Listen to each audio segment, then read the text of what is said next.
health, performance, and security of your network supports your overall equipment effectiveness, your OEE. Introducing Operational Network Effectiveness, one from Agilix Solutions. One evaluates network health and performance and device security posture. Stay tuned as we highlight several network best practices. My name is Ted Davis. I'm the Industrial Networking Specialist at Agilix Solutions. Are you spending too much time troubleshooting your industrial network issues?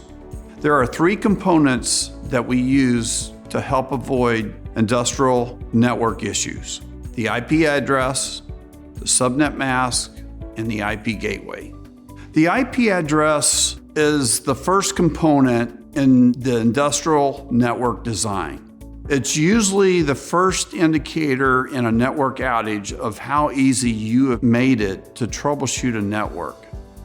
The IP address has all four of the goals of a reliable plant network in it: reliability, scalability, maintainability, and the ability to secure the traffic on the industrial network. The private IP address that I like to use, and it's easy to explain, is the 10.0.0.0 address space. If we take the example of 10.10.10 and then dot whatever, the 10 says I'm in a private IP address space, the first 10. The second 10 tells me I'm in building 1.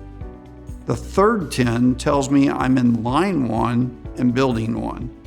This makes it easy to correlate, and I'm in a troubleshooting exercise.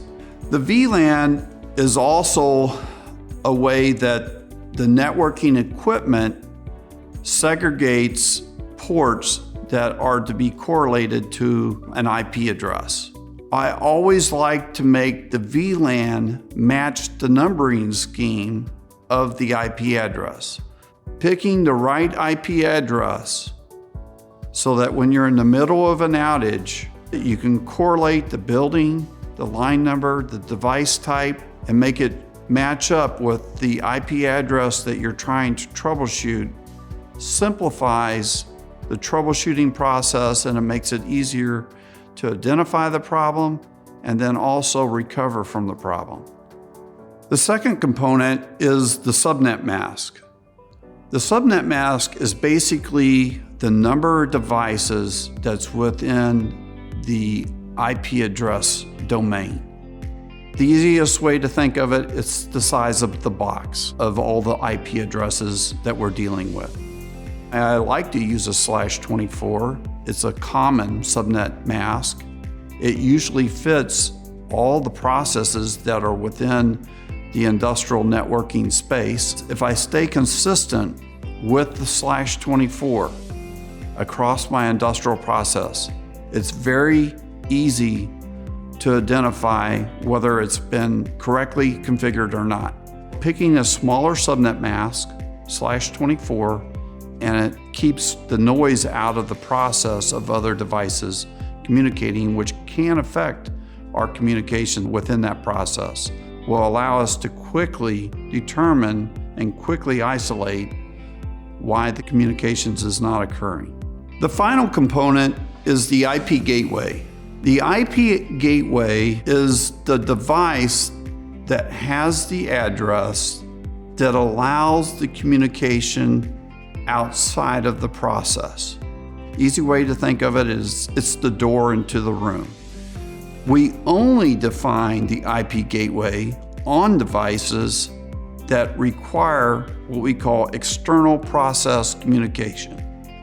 It could potentially be a HMI, and it could also be if we have an internal server to the process where it would need to talk outside to share the data that it's collected during actual process execution, or if we're downloading a new recipe into the process.